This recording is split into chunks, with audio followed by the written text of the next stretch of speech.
Now I want to explain this beautiful article, Ranking Enhanced Unsupervised Sentence Representation Learning in 2023.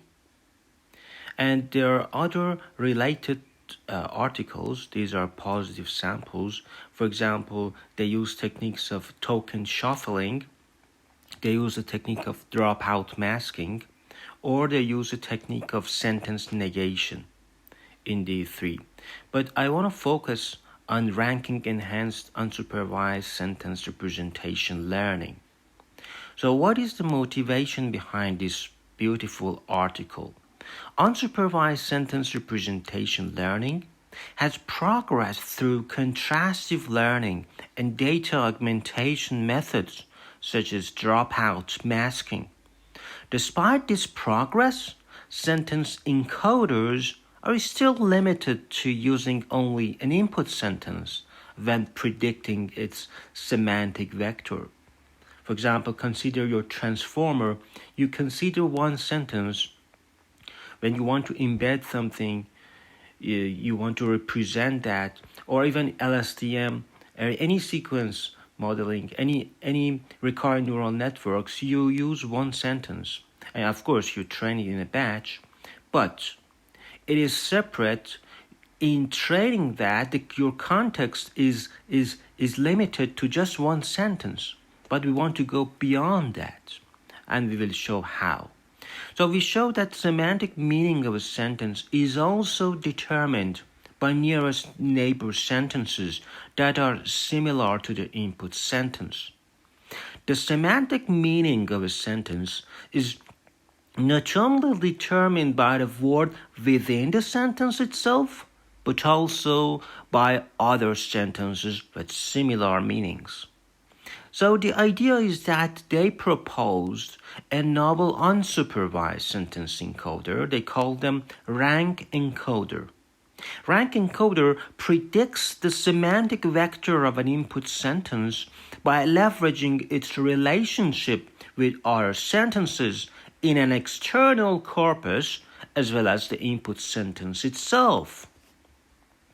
So the idea is that vector similarity, you see, it's wrong.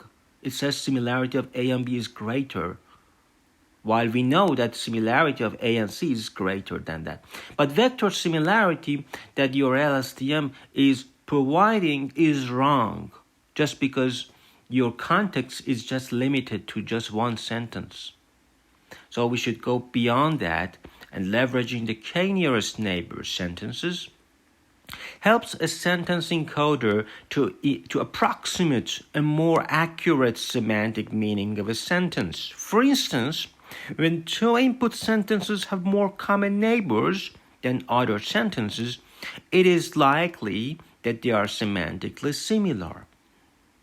Of course, you can use any kind of ranking. For example, I use a different ranking mechanism. Yours could be different. So it's a platform. You can implement it in several ways. And ranking coding, so you see that, for example, for any instance sentence, for example, xi and xj, we can compute the rank of that. And you see UI transpose uj is for any pair that you say, for example, I and j, you can say how what is Sij, which is defined by just dot product of two vectors. U, please notice that U is a normalized one, and you will see why when it is the normalized one. And we want to minimize the distance between the common way of embedding, which is E of xi and E of xj, and we use cosine on that. And we want to compare it, we want to be as close as to the one that we have using ranking that embeds the semantic understanding of the sentence. So this rank encoder is shown here, and we want LR, this is the loss of your rank encoder. So for a given corpus with n number of sentences, a rank vector is n-dimensional in which ith element represents rank of ith sentence. But as I said, you can implement the rank vector. For example, if you have 1,000 sentences in your corpus, the vector is too long, is 1,000. But you can do it more efficiently using more innovative approaches. But this is this most simple, just like one hot encoder. You see, it's very easy, but we do not do just one hot encoding. We embed it, or even using pre-trained modules or more sophisticated approaches to understand the context. And so contrastive learning, we use it for our base encoder. For example, we could use BERT or Roberta that predicts the sentence VI and it's VI plus, because for any XI, we can create a positive example XI plus. And so we give it to this, so within batch, negative examples is like this.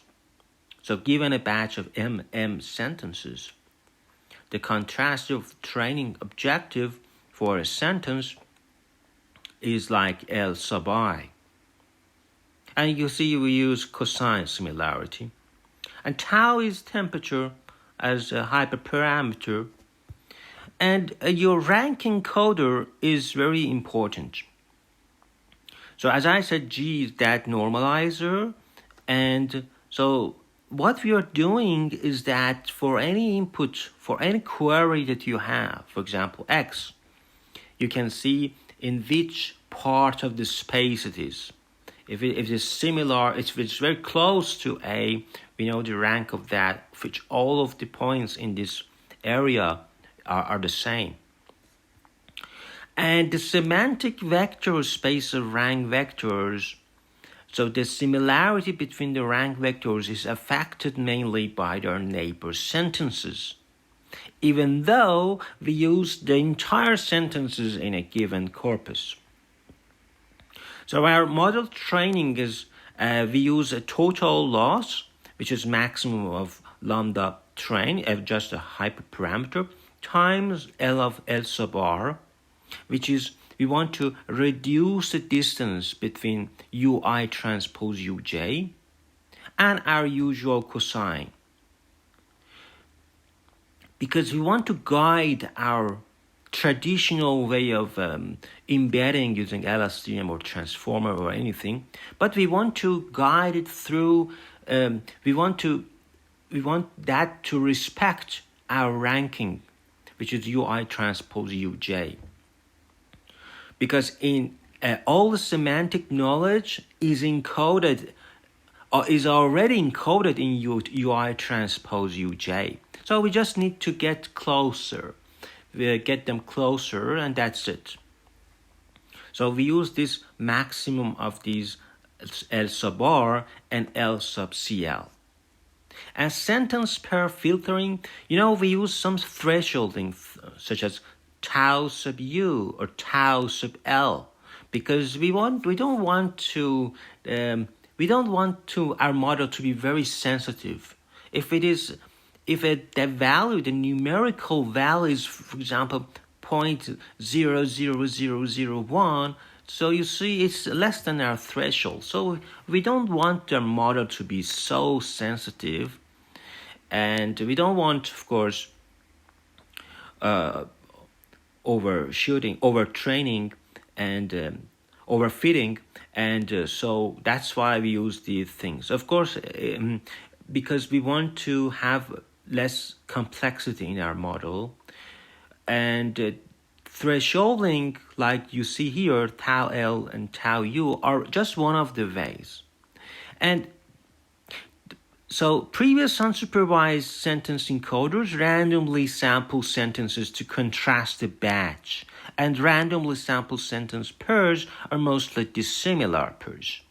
This causes sentence encoders to learn mostly on dissimilar pairs, which is less important than similar sentence pairs. To alleviate this problem, we filter the similar sentence pairs with a similarity under a certain threshold. Also, it is unlikely that randomly sampled sentence pairs have the same semantic meaning.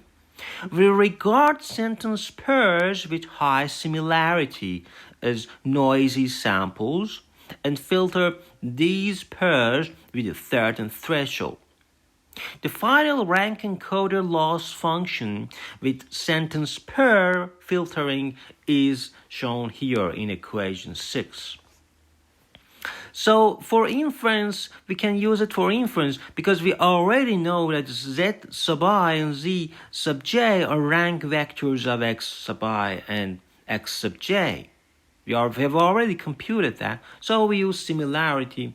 That is one of them, zi transpose zj. But also, our traditional approach is also important. So a weighted combination of these two things would be a good trade-off, would be a good compromise, let's say.